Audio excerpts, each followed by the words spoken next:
आपणच आहे. फक्त मराठी भाषा आली की मराठी भाषेचे स्टेटस टाकायचे आणि मराठी भाषा. तर नमस्कार गाईज, मी शुभम शिंदे स्वागत करतो तुमच्या आजच्या छोट्याशा ब्लॉगमध्ये. आणि ब्लॉग बनवण्याचं कारण एवढंच आहे की जिथे आपण आई म्हणजे अक्षर ओळखायला शिकलो, तिथं आपल्याला ABCDची जाणीव झाली. तर मी आज एका अशा ठिकाणी आलो आहे की जिथं आहे ना 1ली ते 4थीपर्यंत शाळा होती. आणि त्या शाळेची आता अवस्था ना एवढी म्हणजे आणि हे झाली आहे की बाई कुठेतरी बघून आहे ना मनाला खंत वाटते की एकेकाळी इथे शाळा होती आणि आपल्या जेव्हा पोरांना आहे ना बसायला बेंचेस वगैरे नव्हते तेव्हा ही शाळा आहे ना चालू होती. आणि आत्ता सगळे ह्या शाळेतून शिकून गेलेत, पण साधं इथं बघायला कोणाकडे वेळ नाही. एवढी बेकार अवस्था झाली आहे शाळेची.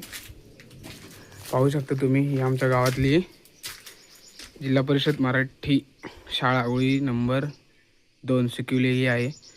तर गाईज एवढी बेकार परिस्थिती झाली ना, सगळ्या भिंती वगैरे पडल्या आहेत. दाखवतो तुम्हाला, हे बघा. आणि ह्याला लॉक आहे इकडे, सो आपण ते खोलू शकत नाही. 2च वर्ग होते. तर गाईज आता ह्याची हालत अशी झाली आहे ना, हा इकडे शिक्षकांसाठी बसण्यासाठी रूम होता, म्हणजे ऑफिस होतं. बघू शकता आता काहीच नाही, फक्त उरलं आहे तर फक्त पडक्या भिंती आहेत. आणि या गोष्टीची खरंच खंत वाटते की आपण शिकून मोठे झालो आणि पुढे निघून गेलो, पण पाठीमागं आहे ना हे सगळं राहिलं आहे. तर कुठेतरी मनाला वाईट वाटतं. हे बघा,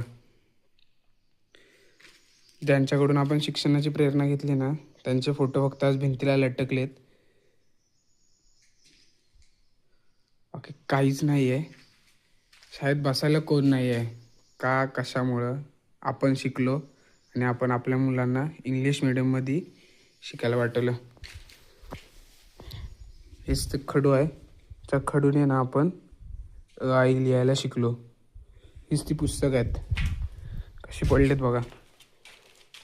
ह्या पुस्तकांमधून आपल्याला A B इंग्लिश अक्षरांची ओळख झाली आणि ती पुस्तकं अशी आज पडून आहेत. तर मला एकच गोष्ट दाखवून द्यायची आहे तुम्हाला की आपल्या एका चुकीमुळे काय झालं आहे.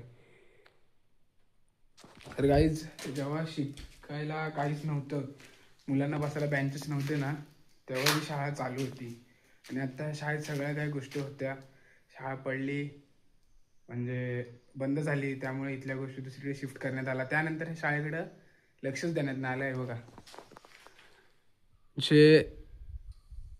हे अशी अवस्था झाली आहे आणि पूर्ण वाट लागून गेली शाळेची.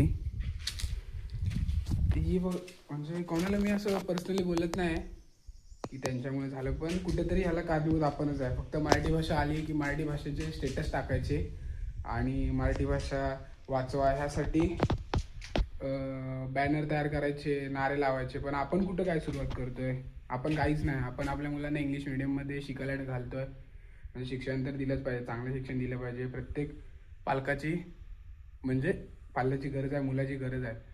बट आपल्या मराठी शाळेत पण तेवढं चांगलं शिक्षण भेटतं आणि तुम्ही त्यातूनच शिकलात म्हणून तुम्ही आज तुमच्या मुलांना मराठी मीडियम सोडून इंग्लिश मिडियममध्ये शिकायला घालताय. हे तुम्हाला अभिमानाचं. तुम्ही पण बघा, जरा प्रयत्न करा. आणि बघवत नाही हो, हे अशी शाळेची अवस्था. जिथं आपण शिकलो ना, जिथं शिकून पुढे शिकलो, 4 पैसे आपण कमवतोय, तर त्याच शाळेची अवस्था एवढी भयानक असेल.